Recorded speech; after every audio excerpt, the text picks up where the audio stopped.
Welcome to Drinking Bros, presented by BlackRifleCoffee.com. Welcome to Drinkin' Bros. Hi. Wow, hi. Hi. Sunday afternoon vibes. Everybody's out getting brunch. We're here at an Airbnb. Just fucking getting back to basics is what we're doing. Just going for it. We got a special guest here. We got Michael Brandt. He's one of our favorite writers on the planet, and he's created a couple shows, which I got a bone to pick with you with those. We're going to start off with some of your writing hits. We're talking about good start. Too Fast, Too Furious. So glad I drove over here. Too Fast, Too Furious, 3:10 to Yuma, which was Clayton Crawford's favorite movie. He was on yesterday. Genius.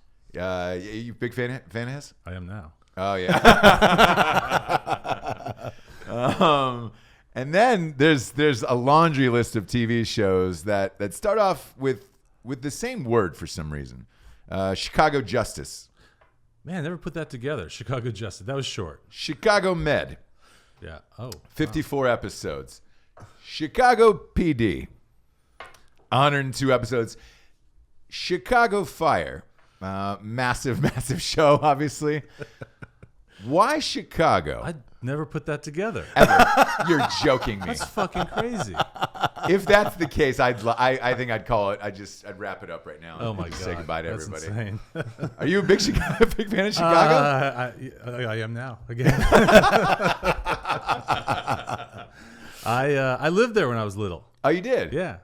And In the city itself or a suburb? I don't remember. It was it's Deerfield. It's a suburb. It's a northwest suburb. I know Deerfield. I was born in Peoria, Illinois. Really? Yeah. Yeah. So I moved. I was little, but my dad grew up there. Tons of family there still. But really, it came from that, and also when NBC and Dick Wolf had decided they want to do it. Are you on a first name basis with Dick Wolf? I mean, we did 5 years together. So. Oh man, I've always wanted to get have a tramp stamp on my wife that just says produced by Dick Wolf. Executive. Have you produced seen by that? That's on Dick Wolf. I've seen the hats. The hats are for sale. There's somebody has a tramp stamp exactly what you just said in the font and everything. Yeah. And for those at home who don't know Dick Wolf, who live on our fucking rock, Everybody knows. Yeah. One would think. He did Law and Order, and look, Law and Order is, with the exception of maybe Star Wars, the biggest financial creative endeavor in the history of the world. Really? yeah. Find any. I mean, you're conservatively starting at $10 or $15 billion. What that thing's Wow. made. So think what features come close to that. I mean, Star Wars is probably the only thing. Well, Yeah, I would say Walking Dead could be coming close. Walking Dead has made how many episodes? About 100, just over 100. I don't. Okay. Yeah. So Dick's made over 1,000. I mean, what? Maybe a couple thousand. Maybe 2,000. Yeah. Episodes? Oh yeah, dude. Law and Holy. Order's been on for I feel like my entire life. Yeah, for 1991. Yeah. Holy almost. That's over half my life. Yeah. Law and Order's been on the air, and it still continues to thrive. It does. SVU's in season 21 or whatever, and that was after Law and Order went 20, and Criminal Intent went 13, and he had another one that went 10. And then the Chicago shows. Yeah, he is built of money. I mean, so your Walking Dead is at least a zero behind. Yeah, he's laughing at the guy who created Walking Dead and say you don't have enough money. I don't know.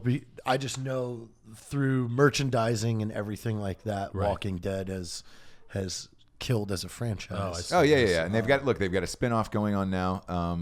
Maybe one day, but basic cable doesn't put the money up that's primetime shows do. No, I mean he was in the height of syndication. He Yeah. created the idea of killing it in syndication. He didn't create it, but he was the Mastered master of it. Yeah, because when it went to TNT, the show got even bigger and bigger because everybody was catching up. Right, and it was kind of before the Netflix age. Yeah, way before. Right. Yeah. He's really genius in one way, which is the same year he sold Law and Order. He did. The networks were looking for 30-minute shows and 60-minute shows, which they kind of do now, but they wanted the opportunity to sell them as two 30-minute shows. So he went into the network with Law and Order, Night and Day, Life and Death, all of which, or I thought it might have been not called Life and Death, where the first 30 minutes was one thing, the second 30 minutes was another. So if you wanted to, you could sell them as two 30-minute shows. So he, Wow. And then the end, that just turned into, okay, well, the first half is the law, the second half is the court, and that's the way that spun out. But he went in, and I mean, literally was just throwing shit against the wall, if you ask me. And That's kind of what $1 billion Hollywood is. of it Yeah, stuck. yeah. It's kind of what Hollywood is. And if it sticks, congratulations. Yeah. We kind of did it. right. But you never know going into these things. Like, I'm sure with your first TV gig, you probably looked at it like, this is it. I've made it. I'm going to be rich the rest of my life. It was how long's a pilot? 50 pages? Oh, that's easy. We'll do that. Yeah. It was like I said, they came to we got a phone call from an agent at WME where I'm repped, and I didn't know him as a TV agent. And he said, look, Dick and NBC want to do a show about firefighters. Are you interested in writing the pilot? And we've said no to this. My partner, Derek Haas, some former partner, and we had said no to this for years because it was always, you want to write the pilot, then to get all your points, you have to, stay on the show for a year and run the show. And I mean, our features were working. We were playing lots of golf, and quite honestly, we were making more money than our showrunner friends were. And we're like, that life doesn't look that great to us. But then when he came to us and said, do you want to write the pilot? They want feature writers. Before you say no, I can get you the kind of deal where you can just write the pilot and you don't have to stay involved. And you won't get the play that you would get if you were in the show the whole time. But Sure. It'll be enough. And we're like, that sounds interesting. And so, but I was not a Law and Order guy, and nor was my partner. And so we went to go meet with Dick, kind of like with the perfect headspace of we really don't give a fuck. We don't need the job. Right. We're not sure we even want the job. And we certainly don't want to write Fire of the Week because we knew that's what Law and Order was, And so we walked in, and not brash or whatever, but we just, we're just like, he's like, what do you want to do? And we just said, we'd want to do Hill Street Blues in a firehouse, like with a little meat on the bone, not just we're solving the crime of the fire or putting out the fire. Sure. And we didn't know this. Dick started on Hill Street Blues. He's like, that was my first writing job. And we're like, Really? And yeah. Shows you if you prepare, it'll really fuck you in life. You really have to go in completely unprepared and not ready In for everything success. you do. Everything it you sounds do. like all of his military stories. We didn't know what we were doing. And Dick said, that sounds great. Do that. And we're like, oh, okay, cool. And he said, where do you want to set it? And we had talked like for 5 minutes about it. And we had thought, and Rescue Me had just gone off the air, which was all New York and all 9/11. Yeah. And we didn't want to, like, that did that really well. So then it was, all right, Philly, Boston. Right, now Boston, there's the Boston, New York thing. Philly, I don't. And then West Coast, not enough weather, not enough interesting cities, to be honest. And Chicago burned down at one point, in the late 1800s. It burned to the ground, except for 2 buildings, which are still there. And so there's kind of like this weird karmic thing about Chicago and the Chicago Fire Department. And then practically, I had lived there, and it's just beautiful. I mean, it's a city that has, lakes, rivers, bridges, high rise, uptown, downtown. I mean, it has its problems too, which kind of ended up working into our favor. I don't mean that. Well, in a television sense, like Right. if there isn't problems, then you don't really have a TV show. You have a soap opera. Well, I mean, we kind of did. I mean, let's be honest. Like, every show is still kind of a soap opera. You're telling the same kinds of stories, but it provided for the ability to, all right, we're going to shoot every frame in the city. And finally, there was a show that didn't look like Vancouver, which was Right. That's the double for every city there is. Yeah. And it's like, when did Washington D.C. get all those pine trees? But so we shot every frame there. We always have, and great crew, great setup, and then because we're a firefighter show, the first one, you just let the weather be the weather. I think in 6 years we've missed less than 5 days of shooting because of weather. I mean, there were days 20 below, and we're out there shooting. In Chicago, yeah. Those winters are brutal in Chicago. Brutal. But I mean, I think the crew might tell you the summers are worse, especially the actors who are in the gear. Yeah. And then you're sitting in a gear, and then the truck is just a tin can, So that is tough too. So, but there's a richness to the show just because we're there, and we just embrace it, and the city embraces us, and we, they close roads for us, and we've shot. Last year I directed the finale, and got to shoot in Wrigley Field, on the field. The dream. The day the Cubs got their rings, we shot that morning, and I had Chris Bryant and Jake Arrieta on the show. So no way. Yeah, we just had a little storyline to shoot down there. And so That was pretty awesome. God, to, that's to be amazing. on the field shooting there. Yeah. And that was my, and then I left the show after the last season. So that was my goodbye. It was that. So that was the perfect way to go out. But you're still on it, obviously. I'm like, on as I'm still the creator and executive producer, but not day to day anymore. Yeah. How long were you day to day on that show? It was 5 years. And then Whew. my partner and I and another guy that we brought in, the three of us were the showrunners on Chicago Fire and Chicago PD. So that was 22 to 24 episodes a year. And then You didn't sleep for about 5 years. well, I mean, the crews were great, but the plan was not to do that. The plan was to write the 50 yeah. It and never go is away. the plan. Yeah. Yeah. And then 5 years passed. And They you're kept like, saying what yes. am I doing? Yeah. And it was we wrote the pilot. They really liked it. Hired this director, Jeffrey Nachmanoff, who I love, and Derek and I went to France to produce this movie that we'd written, and then that fell apart at the last second. We kind of had nothing to do, and our agent said, they can, if you want, you can go to Chicago and produce the pilot and be involved. And he said, and they have to pay. They pay you. Like there's a number that in the contract that if you do that, we're like, wait, they're going to pay us to go to Chicago for 3 weeks in the spring, and let's do it. But then we realized we loved it, and then we were with Dick, all of the three of us casting the show, Jesse Spencer, Taylor Kinney, the guys and the girls and Monica Raymond, who all became the leads. And so that felt like a family kind of thing. And you guys know, there's first responder, military guys, like representing and playing those kinds of characters as an actor. The bar is raised. Like the challenge is put in front of you to, all of our extras were always real firefighters, and they were all, guys would bring their own gear. I got a prior TACP student that worked on Chicago Fire. Oh, really? For a while, yeah, because he was a firefighter up there. Yeah, and they're highly critical too of their shows. Oh, they'll pick it apart. Yeah, So, Jared could tell you, like he before we did Range 15, like he'll sit down. We watched a bunch of military movies together. He picked apart this is wrong, this is wrong, this is wrong, this is wrong. I was like, oh man. Yeah. And like some of the movies that we probably loved, like Hurt Locker. What? Yeah. He was like, it's the most hated movie in the military. in the military. Yeah. Really? Yeah. Because it's just it's garbage. Like, Yeah, not even close. like, well, it's like, And it won Best it's Picture. so Keep in mind. It's so fabricated. The situations that this guy is doing is just so. It's like, what? He's running off base with a pistol in his jeans at night in Baghdad. Like, no, that's how you get your head cut off. That's awesome. Yeah. So I'm sure you hear it from first responders who watch the show. Yeah, there was a big before the show came out, and when NBC put their first marketing out, which was we were not a part of, and I saw the first images, and it was just the guys with their shirts off and oiled up, like Yeah.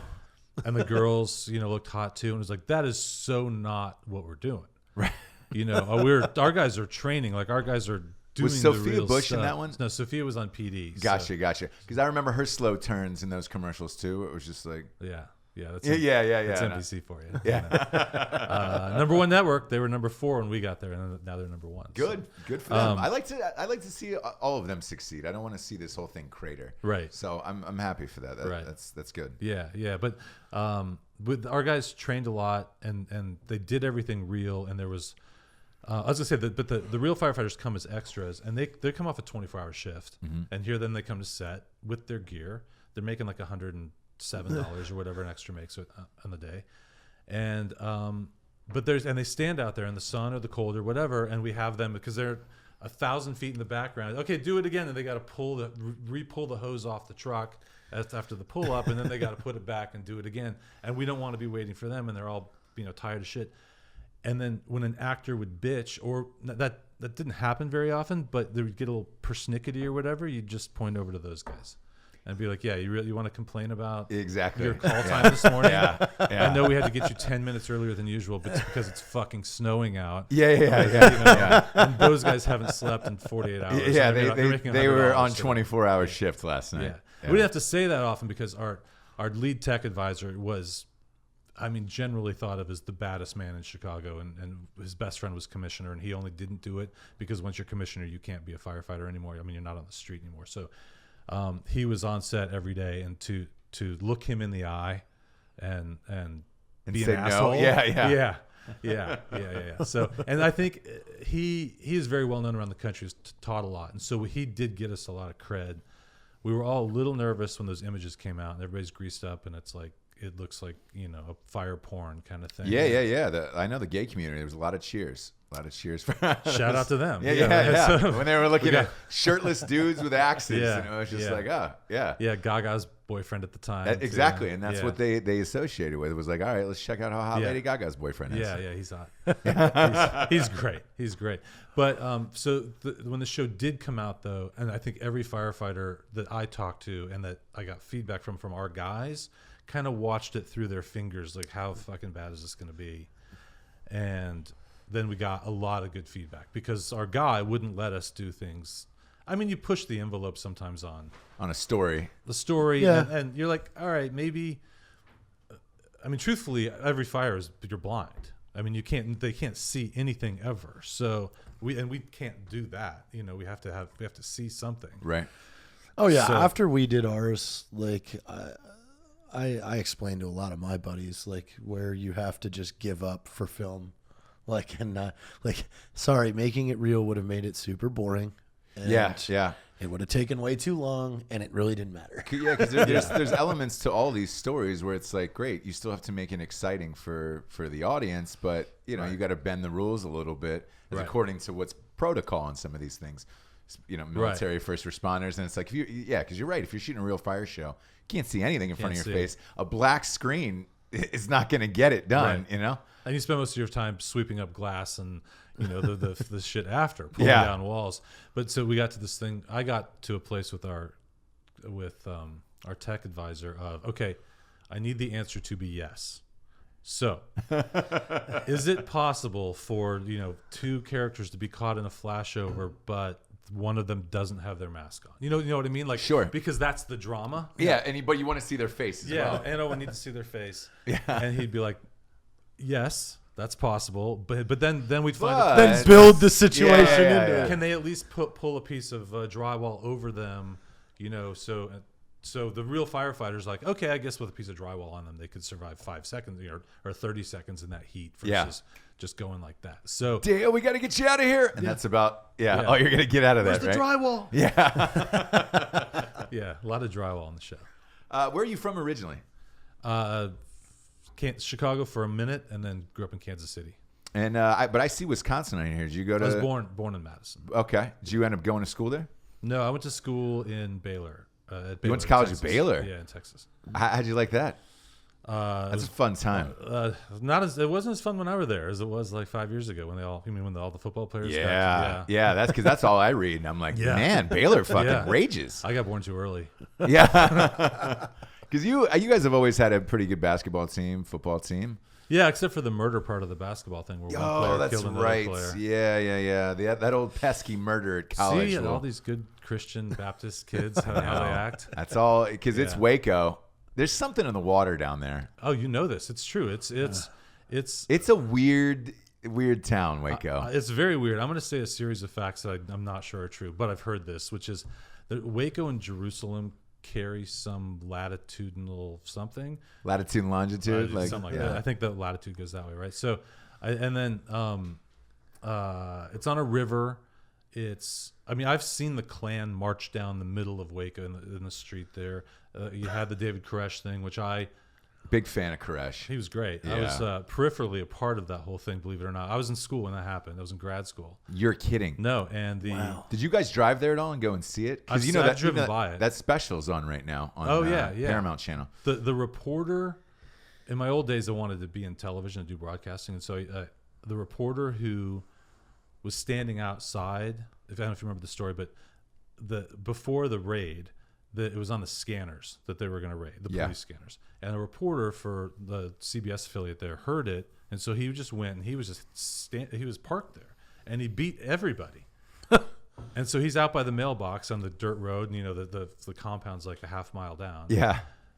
And while he's parked there, some Davidians drive by and drive in. They're like, why the fuck is there a guy standing out here?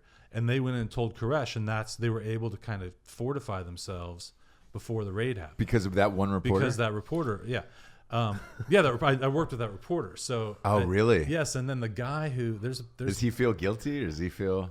He's not with us anymore. No, I don't know. Oh, is it really? He perished along with everyone else, and he's not with us anymore. He.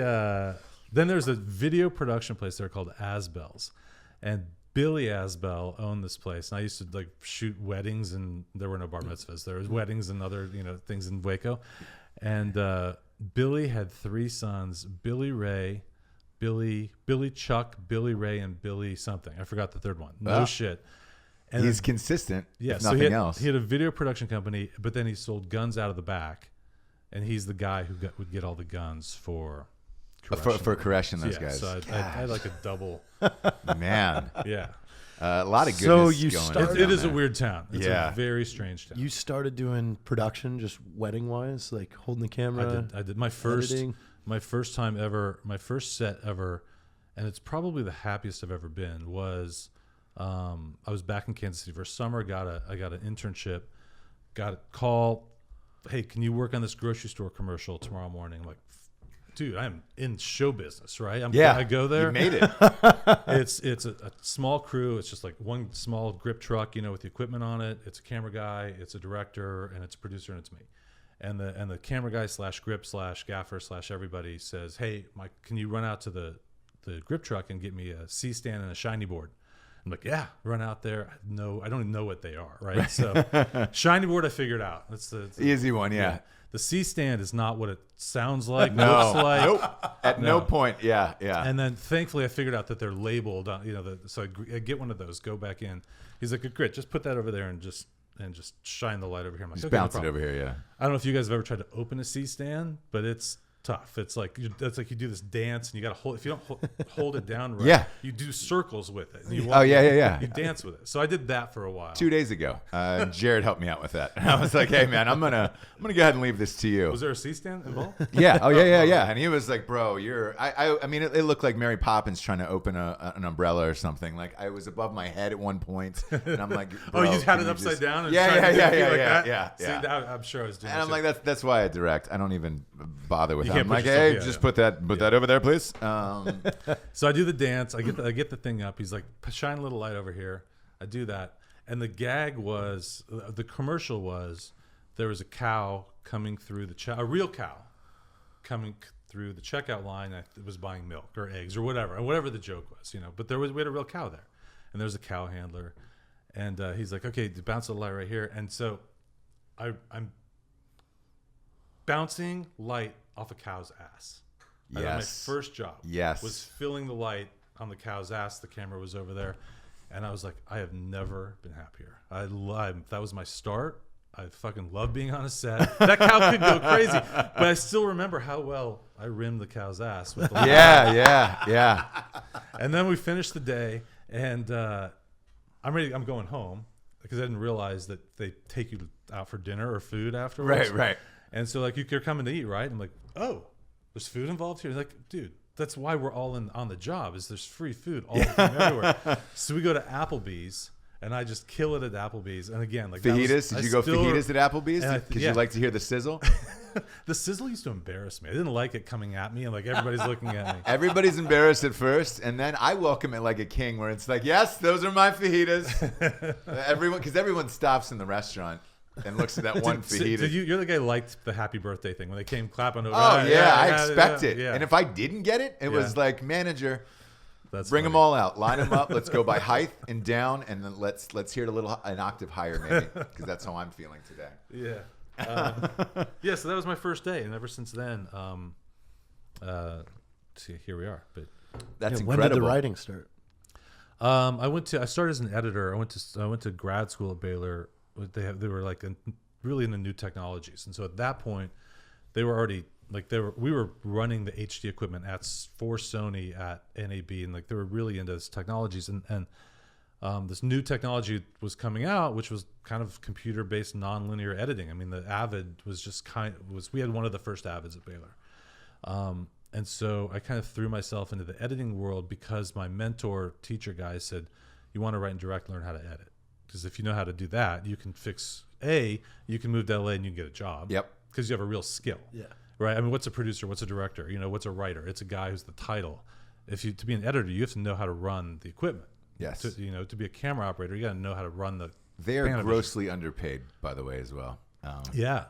Which is crazy because it's one of the most important jobs on all of this. And can change everything. Yeah. Change everything. And I mean, I moved to LA, was editing my first feature simply because I knew how to turn an Avid on within a week. And it was a low budget thing. That's crazy. And within a year, I was. I had some. Don't get me wrong. There were a lot of downtimes. That's your Yeah. first. That was like the first IMAX that came out. The first IMAX. Yeah, the giant colored ones. Yeah. Oh yeah. Yeah. Like, Yeah. They were the only ones that could run an Avid stuff. Yeah. That first editing job was the guy who'd written and directed Purple Rain and. Stop. You know, it's my Smile Time favorite movie. Really? Albert Magnoli. I have a million Purple Rain stories for you. I want. Please, please do it. 'Cause I've had this crazy elaborate Prince story where I've told it on the show before. I love Prince, by the way. I think he's hilarious, like equally hilarious in on it. And to me, he was always the guy that I think he was doing all that shit on purpose. Just the pure craziness. Yes, and the pure because I'm Prince. He reminds me of Bill Murray in that sense of I don't know if you heard the stories about Bill Murray. He'll walk up to people on the street from behind, cup their eyes, and then they'll turn around and I'll go, they'll never believe you that this just happened, and walk away. So there's a bunch of those stories, and I think Prince is the same way, where he was self-aware enough to be like, cool, let's just do some weird shit because I'm Prince. Because I'm Prince. Yeah. Yeah. Yeah. This movie was, there were 5 producers on it. 4 were named Joe. They were all from Jersey. They were like the Billies. There was one was Joe Pesci. Oh, really? Yeah, but he wasn't there. I never saw him. They were probably all from. Was that your first lesson of all the producers that are on this call sheet? I'll never meet half of them. Yes, it gets worse because one of them didn't make it to the end. The guy passed away. Yes. Oh my God. The guy. My first editing job, by the way. So they'd done a cut of the movie. It didn't work. They fired the director. They fired the editor. They brought in Albert. Somehow I get brought in as the editor. So Albert and I, they've rented Charo's house. Coochie Charo. Really? Yeah. So welcome to LA. This is my first job. I drive to Beverly Hills. I pull into Charo's driveway, and the Avid is set up in Charo's bedroom. Oh God! How do you explain that to one friend and anybody believe you? I call my Kansas City guys, who I used to work for, and they're like, "Really?" And then lunch comes. And I say to Albert, what's the deal with food around here? They're going to bring a spread in, right? He's like, oh no, we drive down to the Roach Coach. There's one and I'm like, what the fuck? I'm at Charo's bedroom and I got to go get my own burrito from the Roach Coach. And so anyway, so he reshoots some scenes. We cut it. We put the movie together. It's terrible. It doesn't work. What's the name of this movie? It's called. I'll think of it in a second. It was probably something so I bad. love. It was a retelling. Did it make IMDb? Yeah, it is. It is on. Because I've done some movies that are so bad that they're not I even think on I'm there. on there as an editor. Or maybe I didn't. No, I think I did. The Searcher. No. Real Stories of the Donut Men. Not that. Conversations in Limbo. Yeah. No, those are. That's right. The original editor. Oh, we got God Said Ha. Mm-hmm. Full Tilt Boogie, The Faculty, and then you Malevolence? edited The Faculty. Malevolence. Yes. I didn't, but I keep getting caught up in the plot, which was a reimagining. These 4 Joes from Jersey. Yeah. A reimagining of the assassination of MLK. Putting who's the guy who shot him? Which was? It's not John Lee Hinckley. It's James Earl Ray. James Earl Ray in the position of the good guy. Ah, gotcha. He didn't mean to do it. And is that based on belief or based on? I think it's based on racism. Okay. They made a feature film where they were trying to say that James Earl Ray was set up by the CIA and he didn't. Well, that's the mean. popular theory. Right. We made a movie about it. Yeah. You did? Yeah, it didn't work. Anyway, so we do the cast and crew screening, which is a disaster. I mean, it's bad when the grips are leaving early. It's just, God love the grips. Yeah. But, they didn't stay for the beer in the cooler in the back. It was bad. Next morning, go in, pull into Charles' driveway, go in. Albert's in there. He's packing his bag. I go, what's going on? He goes, you should leave. I go, what? He goes, Joe Cortez, died last night of a heart attack. He was the main Joe of the 4 who wanted to get into Hollywood, and the movie was his baby. He's the only of the Joes I ever spent any time with. Right. Died of a heart attack after the cast and crew screening, of which they had just spent $8 million on. Oh the movie. my God. And I said, was it Joe's own money? It was all the other guys' money. Okay. And the laundromats back east. Yeah, of course. And so he said, he goes, do they owe you money? I go, yeah, they owe me like for a week and a half or whatever. He goes, like, forget it, just leave. And so I did. We left. And so my first job in Hollywood, I got a producer killed. Holy shit. So after that, I mean, what's that like when you go home after that? You're editing a movie in Charles' bedroom. The producer dies. You know the money's probably illegal coming from somebody else. Yeah, and he was murdered too. I mean, there's that. Yeah. Right. So what's your thought? Like, hey, maybe I should pack it up and head back to... My thought is, I hope Albert gets another job because we really hit it off, and I'd like to go direct a movie with him. He's got the best print stories of anybody. Yeah, well, yeah, I bet. Jeez, Yeah.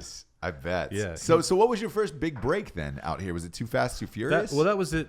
The first big break on the writing sense was, so I worked a lot of those movies. What kicked you into the writing? Well, like from there. I just, in grad school, I was writing, but not that well. And then I moved here, and I was going to work as an editor. I was going to keep writing, and I just fell into this group. And it's funny, the street right across here, there's a purple house up the block here, and it was owned by a woman named Rhonda Joy Glickman, who produced these movies that God said, Real Stories of the Donut Man, right. Full Tilt Boogie, and I got brought into that group, which was peripherally affiliated with Quentin Tarantino and Robert Rodriguez. Her partner was Elizabeth Rodriguez, who was Robert's wife at the time. And then Robert and I got to know each other because I edited this movie, Real Stories of the Donut Man, which is very low budget, shot super 16 black and white and very weird. But Robert and I got to know each other a little bit. And then he asked me if I would come to Austin and basically spend a year with him and be his assistant editor on the faculty. Really? Because he edits himself. Yeah. So I did. And did he have that airport hangar at the time, or no, we were in his garage. Really? The Avid was in his garage. Shit. Yeah, I mean, it was a big garage, but it was it wasn't carpeted, you know. And we, so I spent almost a year there. And while I was there, my partner and I had been shooting this script called The Courier back and forth, and everybody who read it liked it. And I never even mentioned to Robert that I was a writer director. He just knew me as the editor guy, and we had a great relationship. And I drove out to his house every day, and it was all great. And he, I gave the script to our post-production supervisor. This is towards the end of the movie, who gave it to a woman she knew, who gave it to Brad, or her producing partner. And then I get a phone call. I'm sitting in Robert's garage, and I get a phone call, and they say, "Hi, I'm Kerry Brokaw. I'm this fancy Hollywood producer." It didn't end well with him, but he said, "I love the script, and I'm curious, would you rather have Brad Pitt or George Clooney in the lead?" Oh boy. And I'm sitting in Robert's garage, right? Yeah. I can't. And I'm like, that is Brad Pitt. And he's like, okay. And within 10 days, Brad Pitt was attached to play the Courier. You're kidding. Holy shit. And so at that point, it gets out. The word gets out. And again, I'm still the assistant editor. Does Robert know? He doesn't know. Okay. At this point, we did the sound mix up at Skywalker Ranch, which was fucking awesome. So we'd move up to Skywalker. I'm there for like 3 weeks. And it's going around and round. Is that in Novato, California? It is. Yeah. My backyard fence the ranch was on the other side. Are you serious? Yeah. It's so much security there. It's crazy. It's beautiful. It's crazy. I stayed in the Gershwin room. I had my own piano. Oh Wow. Look at Yeah, that. every room is an artist. The Sure. whole room is him. Like there's Because why not if you're George Lucas? Like, exactly. Yeah. I mean, we make wine out of the grapes that grow on the front of the sound stages. oh, of course. Of course. Yeah. That's insane. Is it barefoot? Here's the weirdest thing.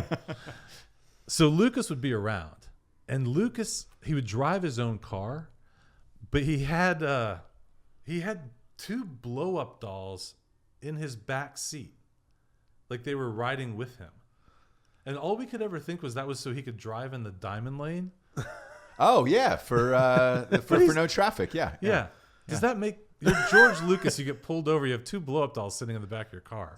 It's a great story. Because what's the No cop one will gonna ever say? believe you. Oh my God, you're George Lucas. He's like Bill Murray. No one will ever believe this. No one will ever believe this. Yeah. So anyway, Yeah, you're editing up there. Yeah, there becomes a little bit of a bidding war down in LA and somebody comes in and makes the right offer. And I get to walk into Robert and say, I just sold a script. He's like, you're a writer? I go, yeah. He goes, the fuck? You never told me you were a fucking writer. And I go, I know, for a reason. Yeah. And he's like, that's awesome. You never told me. And so I think it was because he was such a guy who did it on his own. Yeah. You know, I mean, Right. El Mariachi, he made $7,000. And I never believed that at first. But I've seen the original footage. And he shot the whole movie like shot by shot. Not that I'm going to do a close-up and a medium and then I'm going to edit those together. Right. He edited the movie while he was shooting it, and all he did was go back in and cut the camera starts and camera stops out. And then put that all together. And that is El Mariachi. That's amazing. I'm a monster fan. On this show, we had I've hired Danny Trejo in a few movies, and he's awesome. We had a campaign early on to let me For write 100 days. For 178 days this went on. To let me write and direct Machete in Space. I was a fan of the first Machete. I didn't like the second one, and I was like, I could tell he probably doesn't want to do it, obviously. So I was just like, fuck it, this is my genre. I do this. Yeah. I made a movie called FDR American Badass before about FDR blowing people away in wheelchairs and shit like that. Helen Keller versus Nightwolves. Like, this is my wheelhouse. Right. I tweeted him for 178 days. You tweeted Robert? Straight, yeah. And wait. So did the audience. Yeah. Oh, my God. So there was thousands of people writing hashtag let Ross direct Machete in Space. He never responded after 178 straight days. So I was like, I'm going to let this go at this point. But I was like, everybody else has answered or come on the show at some point. He's the one person who was just like, no, I'm good, fam. Like, I'm good. And I was like, yo, you can put it on El Rey. Like, we'll do this. Like, I'm that dude. And nothing. He gives it all to his family.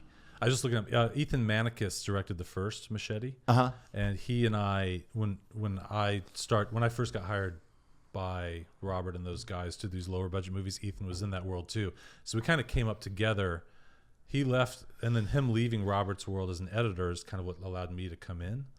But then he directed Machete. So I don't know why he didn't do 2 though. I don't know. Crazy. So anyway. I wanted to do it. But they're related somehow. I think he's a cousin of Robert's. Probably. I wanted to do it, and but I've made that reference to some people before that have asked, how we did what we did, and it was like, well, for 10 years, I was shooting in the front yard with my friends making dumb videos. Like, you have a GoPro and a Mac laptop right now that's 4,000 times the technology Robert had when he made his first film. Yeah. You have no excuse now. Right. Like, if you want to be a good filmmaker, become a good filmmaker. Yeah, don't blame it was easy to blame the technology when ICE was coming up. Yes, and that's what I find fascinating and impressive about you is you were slowly building all of these tools that anybody else has. Because usually people move here, like you said, to be a director, to be a writer, to be an editor, but they have no projects or anything to show or any work to show. But it's like you kind of have to do it on your own and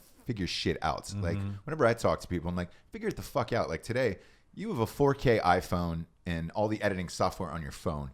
We shoot sketches and weird things all the time in between movies, and it's like, there is no excuse for you to not do this if you want it bad enough. Right. Clearly, you wanted it bad enough and made your own career happen. I mean, just thinking back, because I've used that, it was probably 1999. I used that Avid platform. The high school had it. And it's like, you look at now on your phone, you could overlay 4 to 8 separate video tracks, add sound effects, theme music and everything with your thumb. What did that take back then?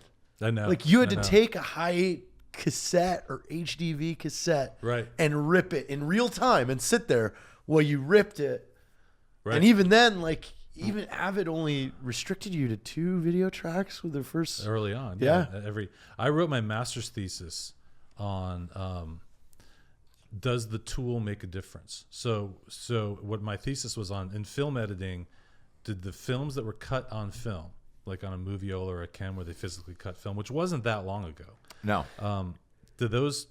Did editing change with the tool? So as soon as digital editing came along, how did the final product turn out? Because I looked at like the writing. Like writing has changed with the tool. Back when it was a quill and ink, chapters were very short because people's hands would get tired, but the sentences were very long and complicated because you never started till you knew exactly what you were going to say. Then the pencil changed things, and now we're Twitter. I mean, it's like you've seen the tool affect something like writing. So I did it for feature films, and I took feature films edited by the same person and in the same genre, but on different tools.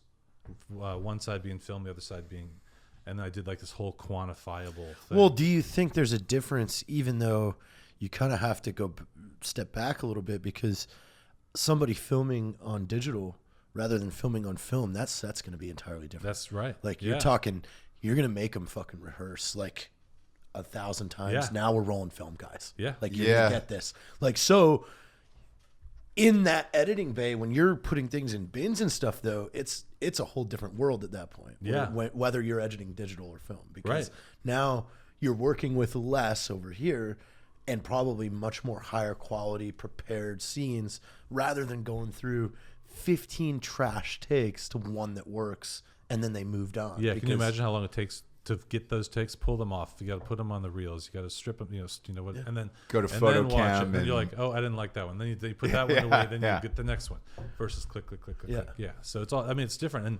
And I interviewed a bunch of editors, and especially the people whose work I was going to look at, and they all said, oh no, the perfect cut's in the perfect place all the time. Like you just know it doesn't matter what you're using. And then that was not the case. I mean, the numbers were wild. The shot lengths were different. The number of any sort of optical, visual use or visual. Well, that changes the director's behavior too, because if he Yeah. knows he can experiment, Yeah. he will. Or if he knows he could tell the actors that they could riff this one because he thinks something's there, he will. But when you're doing a film, No. you're Yeah. doing it on that. Yeah. We got to change a reel. Yeah. I mean, one thing that was really different was if you wanted to intercut between scenes, if the script said, okay, this scene happens and then this scene happens, and then the editor's like, well, it might be cool if we intercut these scenes, and just to do that on film is that would take you a day just waiting for. All right, you cut the first scene. Yep. Then you have to send that to the lab and And wait then for have tomorrow. it come back. Yeah. And that come back as where something you can now start manipulating. And that's just like, okay, well, I'll work on that tomorrow. I mean, like and maybe it's better because maybe it just allows you to sit with things longer. Then you're off on something else. And now it's just so like, oh, I think there's an itch. I'm going to scratch it really hard. Now, yeah. You get up in the middle of the night. It's still open. Your timeline's still open. Yeah. You're good to go. Yeah. To pivot back a little bit, what happened with Courier? Did it Oh, well. with Brad Pitt? Yeah, did we it were just get shelved? We got this new young director on board named Gore Verbinski. Never heard of him. Yeah, he did all right after Yeah, that. yeah. I did a couple And flicks. so he had done Mouse Hunt, which was kind of an animated thing, but really visually amazing. And he and Brad hit it off. It was like the Wednesday before Thanksgiving or the Tuesday before Thanksgiving. It was all hugs and let's go shoot this. We'd done the notes that they had. Everything was feeling great. We were off and running. And I get a call on the Friday after Thanksgiving saying that Julia Roberts had signed on to do The Mexican. And Brad and Gore were leaving the Courier to go do that instead. Oh, God. And that movie was terrible, too. The movie was terrible. Yeah. Yeah. So the Courier ever get made? If you look up the Courier on IMDb, it's there, but the names are different. The writers' names are different, Okay. and it's a bastardized version of our script. Gotcha. And so we took pseudonyms. Well, yeah, The director changed it, and that happens a lot. Like, yeah, well, it has to be in the contract. You can't Yes. just do it. And So you did negotiate that. it was the script was around for a long time, and we had lots of different actors on and big directors, and it was all everybody wanted to do it. And the script got me a career, but it kind of got to this point where now there were so many producers on it, and I don't know, it felt old all of a sudden to people. And 10, 12 years later, we get a call from a financier who says, I always love that script. I'm going to call everybody who is involved in this, and they're all going to take a 0 off the end of whatever, just so we can get it made. I can go make this for whatever, $15 million in New Orleans. Sure.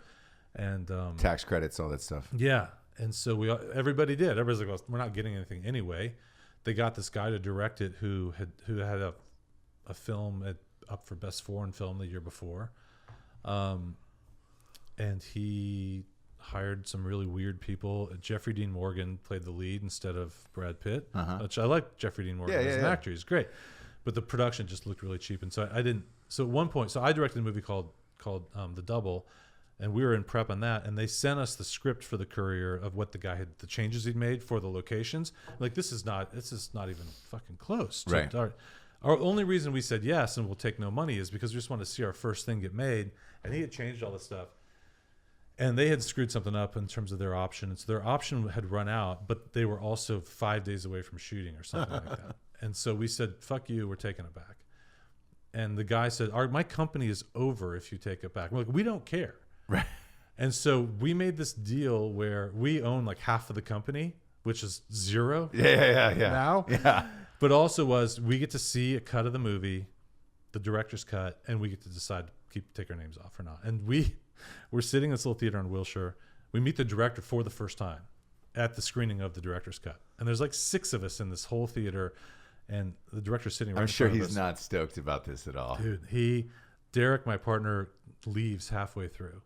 And he he kicks chairs, and you hear the door open and lights shine in. And then while he's driving home, he texts me, we're getting sued names, aren't we? And I said, yeah, it was terrible.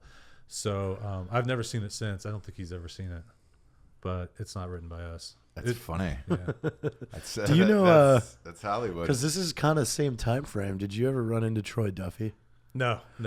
Have you seen that? I've been to that bar. Have you seen the It was movie? the Kansas City Chiefs bar. What's the movie called? Almost Famous. That's close. The documentary about those guys. It's a bar in Melrose. What is that thing called? Dave, look it up. Look up the Duffy brothers. I can find it. The worst. What was the movie called? Boondock Saints. That's right. Now they've done a few of them. Yeah. They've done, I believe, 2 or 3 at this point. Boondock Saints. How did you get Too Fast, Too Furious? We had, based on the Courier, got a bunch of meetings, done a few rewrites, but this took a while. It was over the course of a couple of years, and then got hired to do this really cool global political thriller. Pete Berg was directing. It was the coolest idea. It involved the hostage rescue team, which is a real FBI Quantico, right? And we got to go train with the HRT for a few days. And these are the guys who, there's not that many, it's like, 100. These are the guys who, when they go in, and even if the bad guy's got his hands up, he gets shot in the head. And they train with live ammo with themselves, playing the hostages with styrofoam heads on their shoulders. And these are like and every guy had been like Marine Recon, Rangers, SEALs. They were a really twisted, awesome group of guys. Like the divorce rate was 100%. Oh, yeah, of course.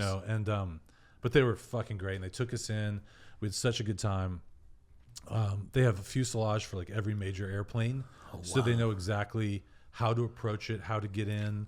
When any major public space opens up, and like Staples Center opened up here, they come and they walk it and they train it. So they, just in case, so they know, so this is what they do. They just train constantly, and they hardly ever get called. And when they call, they just shoot to kill. You're right. So they were involved in this movie. It was Peter Berg was directing. It was Universal. He's a cool guy. Pete's cool. Yeah. There's a lot of versions of Pete. We got a lot of mutual friends. Yeah, I've hung out with him a fefew times, and yeah. I mean, I like all versions, but there's a lot of versions. Totally. It depends on what time of day. Yeah. It was called Overnight. Yeah. Overnight. Yeah, have you seen that? Huh? Oh yeah. The documentary. Yeah, the documentary. Right. So you got to see that if you haven't seen it. So we put the script together, and 9/11 happens, and like global politics changed that minute, and nobody knew what was going on in the world. And so how are we going to go make this movie about all these global things happening, and how Pete's movies are big, and Yeah, yeah. military base, and it Yep. was very cool. And so that movie went away, and I got a call. We got a call from Scott Stuber, was our executive at Universal at the time. He's president of production then. Now he's head of Netflix. Yep. And He was a great guy. Stuber's great. Yeah. Stuber's great. Yeah. So he calls us, and or our agents call us and say, Stuber called. Would you consider writing the sequel to this movie that just came out, The Fast and the Furious, which had done really well the first couple weeks. You know, they already knew they wanted a sequel. And my response was, because remember, we consider ourselves at this point like real fucking auteurs. You know, like there's no way I'm going to work on that movie. So But it always changes, doesn't it? There was a big obviously. dollar amount involved. My response was, would it mean we'd have to watch the first one? I live my life a quarter mile at a time. Yeah. And then he said, look, I just want to point something out as your agent. You haven't had a movie made. You've had a few fall apart. You've been close. This one has a release date. Like they've already got a release date for a summer and a half from now or whatever it was. Yeah. Start shooting in. They want to start shooting in December, and they need writers. And they'll screen the first one for you at Universal Wednesday night, just for you guys. Like, okay, so we go, we watch it. Like, it's better than I thought. You know, I thought it was going to be gone in 60 seconds, which I didn't like at all. But it was, just there was that kind of like weird family aspect to it that just enough to pull you in. And then as we're leaving the theater, I said to Derek, I'm like, we're not going to do this. Or he's like, no. But if we were going to do this, we could set it in Miami. Yeah, that'd be cool. And we could do, so we kind of like started riffing as we're walking. But we're not going to do it. No. You start to talk yourself into it. But if we did, it's going to be in Miami. We did. In Miami. And then we both get in our cars and we go our separate ways because we didn't live in the same part of town. And I call him 5 minutes later. I'm like, dude, are you driving really fast? He's like, I go, me too. And like, we got it. We saw why the zeitgeist became the zeitgeist. Yeah. And so the next day we called our agent and said, we want to do it. And he's like, really? And we said, yeah. And we were hired within a week. Vin had crazy requests to do the sequel. It was $30 million, if I remember correctly. It was three things. It was $30 million and plus a piece. Plus a piece, back end, yeah. And the movie had to be named after his character. What? That was his thing. Now the third one I didn't know. Think of what he did. Triple X. Yep. And then he did the night, the one where he was blind. Oh, yeah. What was the second one called? Riddick. His Chronicles of Riddick, yeah. The first one was what, Night Darkness or Dark Night or whatever. The second one was him. Darkness Falls. No, Darkness Falls was the Tooth Fairy movie. Chronicles. I know what you're talking about. Yeah, Chronicles so of Riddick, that was the second one had to be called Dom or Dominic. No way. Yeah, so Universal said no. But because they're having problems now with him and The Rock on this the ninth iteration. And The Rock is the world's greatest human. Yeah, like there's and no. Are they not getting along? No, they hate each other. No, really? Yeah. Well, no surprise. Yeah, Vince saying they held a production because The Rock is shooting another movie. Jumanji made $1 billion, and I heard it was Vin Diesel's just a fucking asshole. But you don't have to confirm or deny that. So yeah, he did, but he wouldn't do the sequel because they wouldn't name it after him. Was it Lucas Black who stepped in? And no, it was. Oh my God, you're killing me. Tyrese was great, and so we had written. We knew that the Vin thing was on thin ice, and so we had written a story with Vin, but the plot and everything, we thought we can just pull out Vin, and we can plug in this idea of Paul going and finding some old guy that he had put in jail years ago, or a version of that, and then they'll roll. Right. So. And then that comes out. And John Singleton directed it, which was great. Yeah. And Neil Moritz produced it, and Neil's one of the best. And so Derek and I, so this is our first movie now. And now within a year of saying yes, we're on the set of a $90 million movie. And Neil had 4 or 5 movies shooting. And Neil also like kind of just, he's great at what he does, and everything runs pretty smoothly. He's got great people. So he wasn't even there all the time. Universal people weren't there all the time. And so Derek and I found ourselves like kind of being a big part of the production.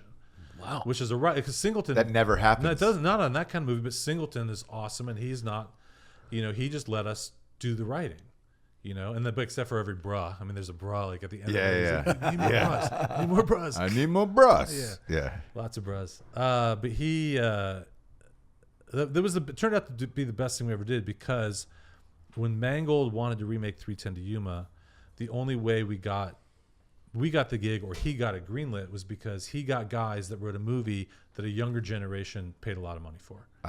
So when Sony was saying we don't want to make it was originally Sony, we don't want to make some stodgy old Western. He's like, well, what if I get the guys who wrote Too Fast, Too Furious, which had just made 400 million or whatever it was. Yeah. And so that's how we got the job. So you look back and my ego, was about to get in the way of writing something that really. Sure, and what's odd about that is to write the auteur piece, which is 310 to Yuma, because that thing had to have been impossible to greenlight. Nobody was making Westerns either at that point. It was maybe Unforgiven in that. Tombstone at the time. I think Tombstone is still the biggest money making Western ever. At one point we were 3 or 4. And it's my favorite. It's awesome. Yeah, it's awesome. But at one point we were 3 or 4 of all time, and 310 to Yuma, just financial. 310 to Yuma made $1 million foreign. Yeah, that's it. $1 million. Oh my God. The rest of the world, like usually, that's the 50% of everything. Yeah. Now it's 75% of the box office. It made $1 million. $1 million. Yeah, with Russell Crowe and Christian Bale, with a European and an Aussie. Yeah, I bet they were like, "Great, no more of those. We're not doing any more of those." Yeah. That's nuts. That's absolutely crazy. It was Tom Cruise and Eric Bana first for the two guys in the movie. Really? Wow. Tom Cruise was going to play the outlaw, and I love Bana Eric. the Terrible. rancher. And I love Tom Cruise I and Eric Bana, could not but agree more. that's just not. That's not what that movie is to No. me, at least. So then, how'd you get switched up into doing TV then? Well, we got that call of, "Do you want to write the pilot?" All of a sudden, Dick said yes to the idea. He said, "Where do you want to send it? Set it?" I said Chicago for the reasons I said, and then he said, "Okay, we'll get on a plane tomorrow and come back in a week and figure out the plot." But after doing movies, what was the trepidation like of like, dude, I'm not doing TV. I'm making movies.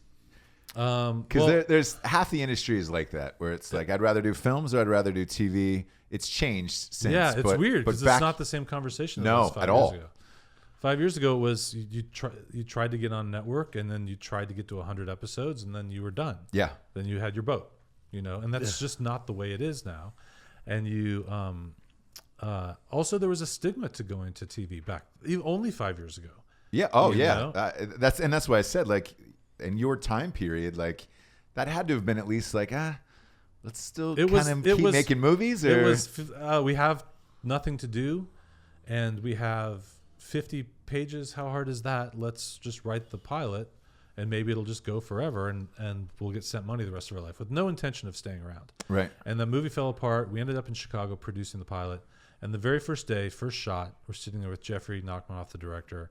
It's me and Derek sitting next to him. Dick was not there. There were no other producers there. And he did a couple takes, and he turned to us and he said, "Are you guys happy with this? Am I doing what you want? Can I move on to the next one?"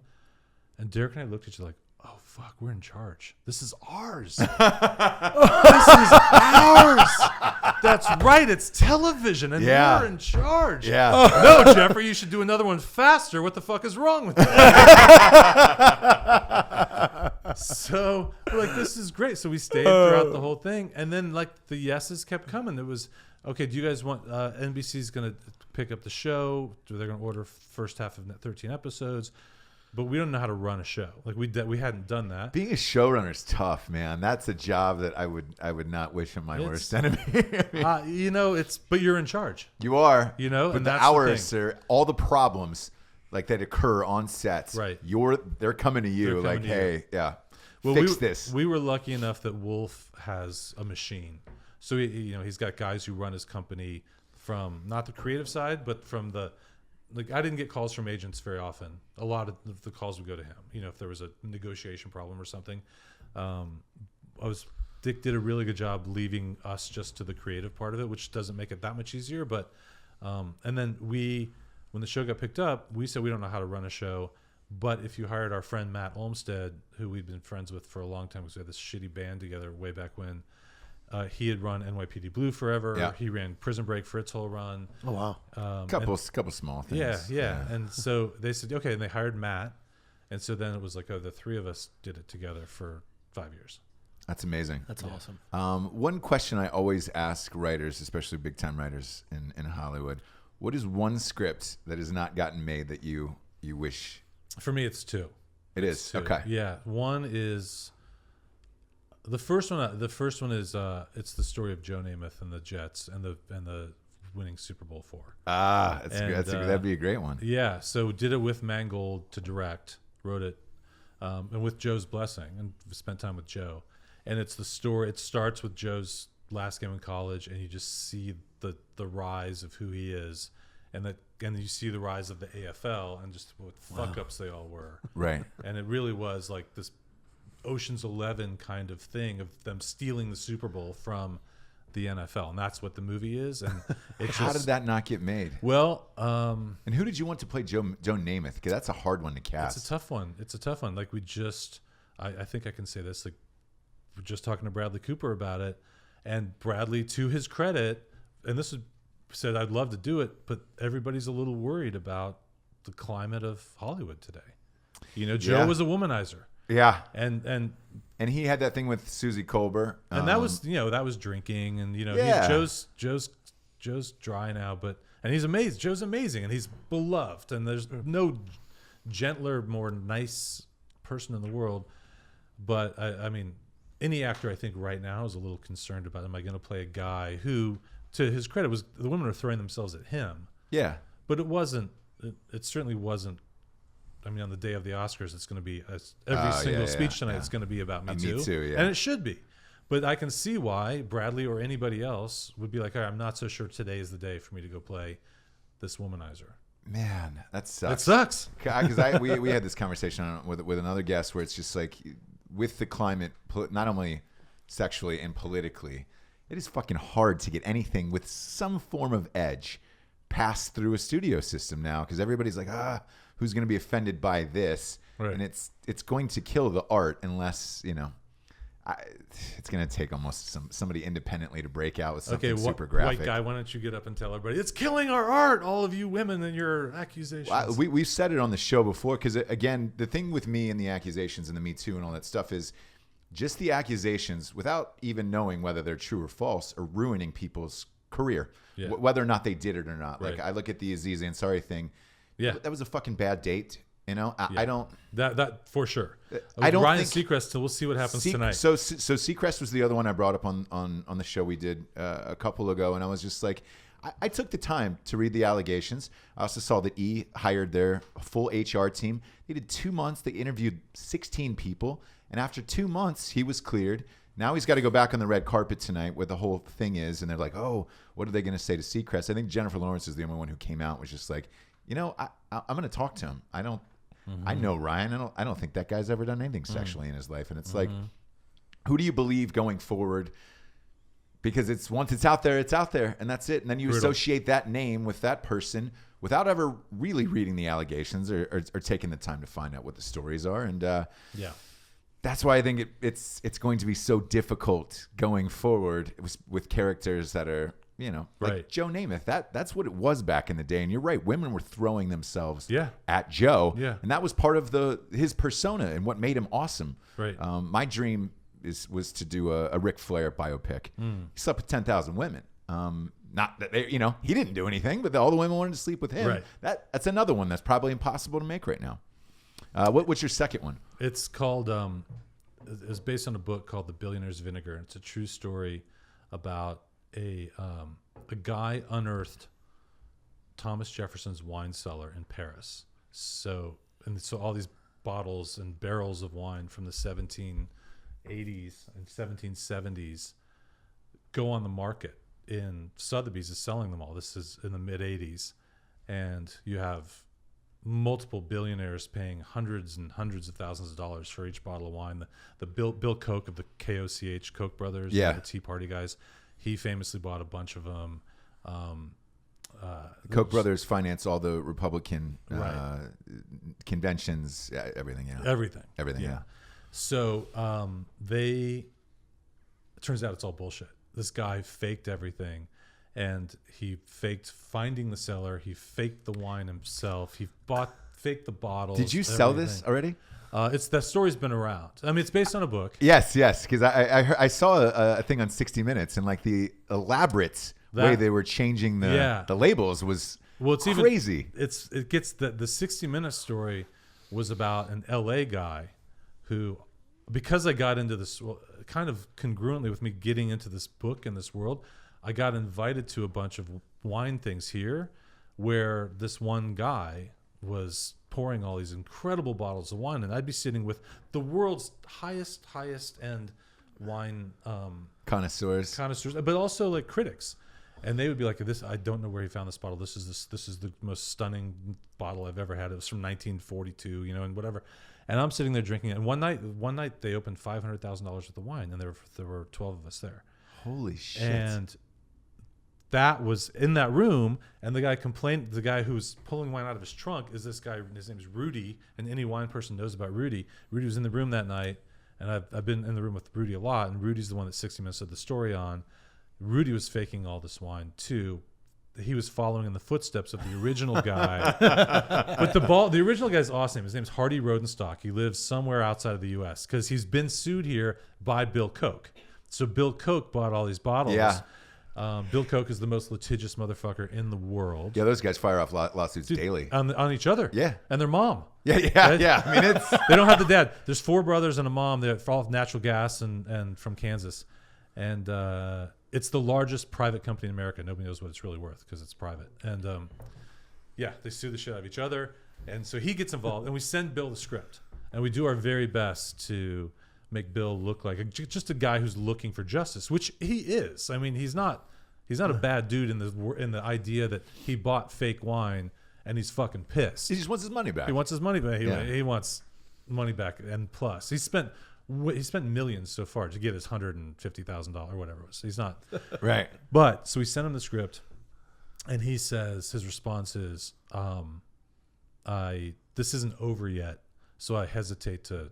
You did a good job, but I hesitate to allow this to be made because I don't think it's over yet." Because in the end, what really happened was he gets this guy Hardy in court in New York, and Hardy, have you seen this whole around the world the whole time? Speaking English, gets in court, and all of a sudden he can only speak German, and there's no translator, and the judge is like, "What the fuck? All right, so do this again tomorrow with the translator." And meanwhile, Hardy walks out and he disappears, and he's never been back to the U.S. So Bill Koch is pissed. Obviously, he's watched the guy walk out that day, going, "He speaks English," And Hardy walks out, gets in the cab, drives away, never comes back. So Bill read the script. He's not ready to give in yet. Hardy read the script, and the response I get back from Hardy is, "Absolutely love it. Next time you're in Europe, let me know, and we'll drink a bottle of Jefferson wine together." No way. I don't. It's not That's real. the greatest. Fuck yeah. What would be better? I don't care where it came from. That is But just awesome. the balls that he's like, "Yeah, come, we'll drink up. We'll drink my You fake wrote a wine movie about together. that I'm a fraud. Now let's come enjoy my fraudness." Oh, that's great. So that this hasn't was, been made either. This was one of my favorite episodes. Now is the point in the show where we get to this thing called the Drinkin' Bro of the Week. Somebody who inspired you, since you're a massive, amazing writer. Who's one writer you looked up to growing up? Who was your favorite writer? Kasdan. Really? Yeah. In terms of movies, it was Kasdan. He like wrote with such a heart. Even to his, like, just think about The Big Chill. I mean, besides Empire Strikes Back, but just the things, there was such a heart to what he writes. I've always appreciated that. There was a guy named John Sayles who was always kind of thought of as like the indie version of Lawrence Kasdan because they did some movies that were similar. Right. Kasdan's doing that new Solo, right? He wrote that as well? Did he? Yes. Yes. And then they brought in Ron Howard to direct it. Yeah. Kasdan was one. I loved Tom Clancy when I was a kid in terms of novels. Like, I just felt like I loved that technical shit. I loved 50 pages on how the uranium got turned into a powder. Yeah, it's clinical. Those Tom Clancy books how to get in the clinical. backpack and all that kind of stuff before he got on the train to go to Moscow. Yeah. I love that shit. And so, I when that Peter Berg movie went away, that felt like my one Clancy thing. And then I did adapt a Clancy novel. There's a Clancy book called Red Rabbit, which is about a guy getting powdered uranium into Manhattan and lighting off a small dirty bomb, which would render Manhattan unlivable for like 2,000 years. So we did adapt that book at one point for Paramount just when that transition was going to superheroes and away from the cool spy stuff, which is tough and now. they just got pushed further and further. Yeah, so away. those are two guys I looked up to a lot. Awesome. Yeah. Awesome. Where can people find you on social? I am Michael W. Brandt, Brandt, on Twitter and Instagram. Perfect. I get so much shit all the time for not being active enough. So Yeah, I know. Mostly from the studio. It's weird. Can you please post more? Can you please post more from set, please? I have a weird thing about a guy. I write for a living, obviously. I have this weird feeling that nobody gives a shit how I feel. So why should I tweet about my feelings? I get it. Like if it weren't for us pressing these shows on, I would never go on Twitter ever. And the people they stick you with in the algorithm are like the worst humans on the planet. Like Barbara Streisand, I am fucking stuck with for whatever reason. I have to see her tweets every day and her hatred for all the elected officials, which is fine. But what in that algorithm said that I was a 70-year-old Democratic female who's just looking for a closer fabric store? Like, I don't know that how I'm attached to Barbara Streisand, and I'm not amped about it. I blocked her, and the next person up was Bette Midler. So now Bette Midler's in my feed all day. And thank you, Twitter. But Michael Brandt, thank you for being here. Thank you so much. Fascinating show. Great. You guys are great. You guys are great. This was one of the greatest times ever. Thanks again. And for Jarred Taylor, I'm Ross Patterson. Please check out all of Michael Brandt's stuff. Good night, everyone.